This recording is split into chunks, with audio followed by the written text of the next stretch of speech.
morning, Botai. Now with Tisha B'Av behind us, there is an issue that is spoken about by many Gedolei Poskim, which is, unfortunately, in our generation, it's become more of a political issue, which is ascending, going up to haBayit. haBayit is the Temple Mount, where the Beit HaMikdash once stood. Now, obviously, the Beit HaMikdash is not there. Now there's a bunch of mosques on it. But the Rambam says meforash in Perek Vav Me'ilchot Beit HaMechira that even after the Beit HaMikdash is destroyed, the Kedusha of Beit HaMikdash, the Kedusha of Mekom HaMikdash, remains forever. That being said, going up to haBayit can constitute several Torah prohibitions, among them chayve kritut. Some chayve kritut, for instance, we're all me'emet.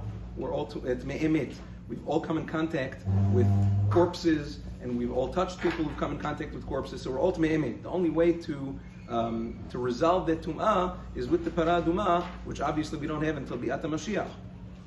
So that being said, we're all me'emet. For a person to walk onto the Mekom HaMikdash nowadays is a severe Torah prohibition that has karet as well. The Rambam says meforash that the Kedusha still remains. Although there are those who understand that the Ra'avad disagrees with the Rambam and say, and some say that the Ra'avad holds that this prohibition, the Kedusha no longer remains and it's no longer a karet prohibition.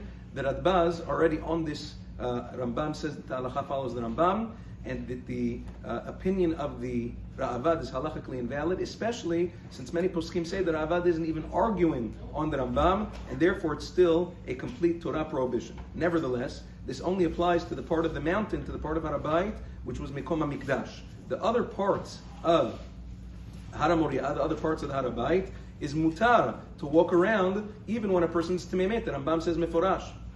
The only problem is that Maran Zichron Baracha is a tshuva in Yabi Omer Chelek Siman Kavav in Yevedea. Once again, he repeats it in Chazon Ovadia Arbat Anyot. He says, he brings many poskim that we cannot be sure exactly where the Mekom HaMikdash was on the mountain. Everywhere you go on haBayit, there's sfekot where exactly the Mizbeach was. Therefore, any step you take almost on the haBayit, you're bordering on chiyuvei karet. And therefore, he brings down many poskim that say that nowadays, the entire haBayit is off limits. Especially, he says, that even though we said before that the rest of the haBayit, besides for Mekom HaMikdash, is permissible to walk even if you are Tamemet, that's only besides for Tum'ah Yotzet Migufo. There are certain impurities that come out of a person's body. For instance, Ba'al Keri, seminal emissions, Nida, Yoledet, all sorts of Tum'ot that come out from the body. If a person has those Tum'ot, in order to remove them, can sometimes take 1, 3, or 4 days without getting into all of the details. If a person has Tum'ah Yotzet Migufo, the entire haBayit Mideoraita is off limits to a person. Because of all that, all of the Gedolei Ador from the previous few generations, not only Maran Zichron Baracha, all the Gedolei Ador from all the different stripes and colors and all the different